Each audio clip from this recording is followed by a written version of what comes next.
The first time in our lives we get to ski together. It's pretty amazing that we grew up skiing at Alpental, 5 blocks from each other in Seattle, and have never skied together. And you know, because I keep reminding you that you were my 8th grade crush. Okay, so I remember you called me up. What 8th grade girl does that? Well, and that's, I remember you said, I just wanted to tell you that I like you. Yeah. And I didn't know how to respond to that. Nobody's ever told me that before. So it's pretty funny. Mike, I love it that you remember that, because of course I do. And I laugh at it right now, and we have it on video as proof. But again, what 8th grade girl does that? And I'm so sorry I put you in that position. Oh, are you kidding? No, a bold 8th grade girl that has her eyes on the Olympics. That's who. All right.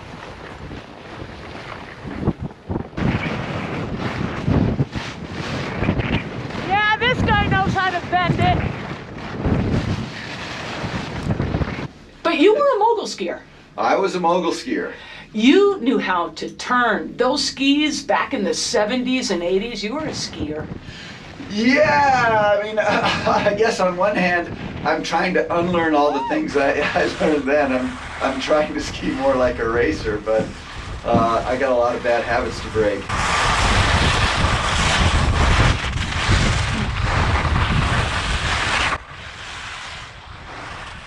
These are the Pioneers, and those are all the peaks we ski in the springtime. Oh my gosh. This time of year, they get stable and safer.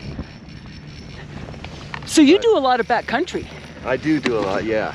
I enjoy the touring side of things. Have you taken a course to learn all that safety, or do you just know that from being in the mountains your whole life? I became a certified American mountain guide for skiing 20 years ago. So yeah, I took a lot of courses. Certifications and backcountry, and I mean that was early back, 20 years ago. It was early. Actually, it was quite early for the skiing side. There was a rock program and there was an alpine program, but the ski program was just getting started. And the US was just being accepted into the International Guide Federation back when I went through, so it was new enough that I was the 7th US guide certified, so it was pretty new. I think it was the 2nd year.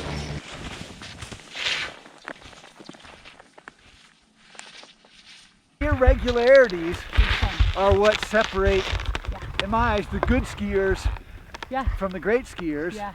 When you can take that line when it doesn't continue and make it feel like it does by turning where you need to. And it's balance in motion, and it's reaction, and it's very slalom-like. Yeah. I always say that you could take a good slalom skier and make him an unbelievable mogul skier. Yeah. Mike Hattrup, you've always been cool. I'm not sure if I've ever been cool, but thank you. Oh, no way. Are you kidding me? I mean, so Mike, it may have been the movie The Blizzard of Oz that really put you into the limelight in skiing. Just share with me a little bit about that, because, that's where our careers really paralleled. I'm winning my gold medal and you're in the Blizzard of Oz. And what was that time in your life like? And you're a real pioneer of big mountain skiing. Yeah, first of all, our lives didn't parallel that way. There's a massive difference between being in a few ski movies and winning a gold medal, but I appreciate the thought. No, it was, we had no idea when we went to shoot that movie the impact it was going to have on the industry, and we'd done a couple movies before with Stump, and they were super fun to do, and we got to go to, that was my first trip to Europe, was with Stump, and so it was a super fun and special, but none of us knew that we'd be talking about that movie still today, that's for sure.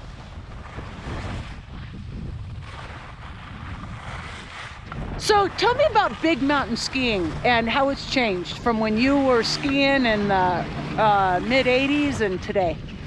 Oh God, it's a completely different sport, and skis have really transformed it, because back then, I don't care who you weren't going 40, 50 miles an hour in powder. And now the skis have just opened up the doors to a completely different level of skiing. To be honest, I watch those old movies and I cringe a little bit about my skiing. And you look at what people are doing today, and it's another level.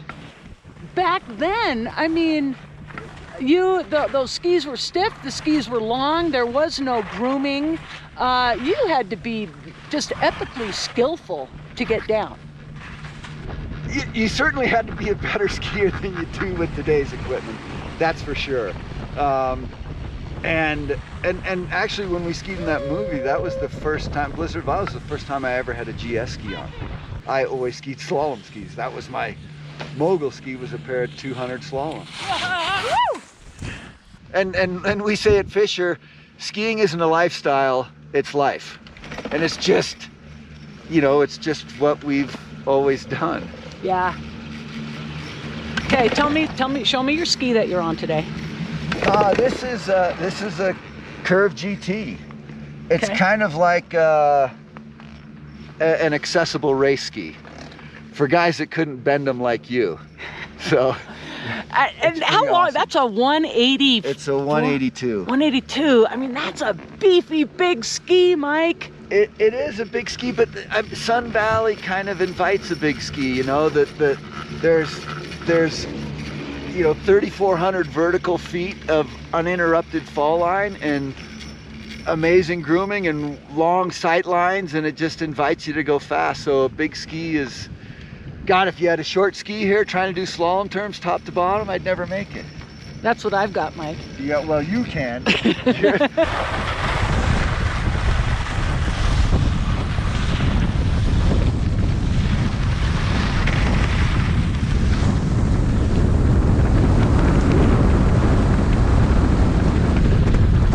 I lived here in '82. It was my first time living away from my parents, and we lived on this mogul run. It was because the chair kind of split the run into two sides, so we'd always duel, and there's cat tracks that cross the run, so natural jumps, and it was super fun skiing on this run.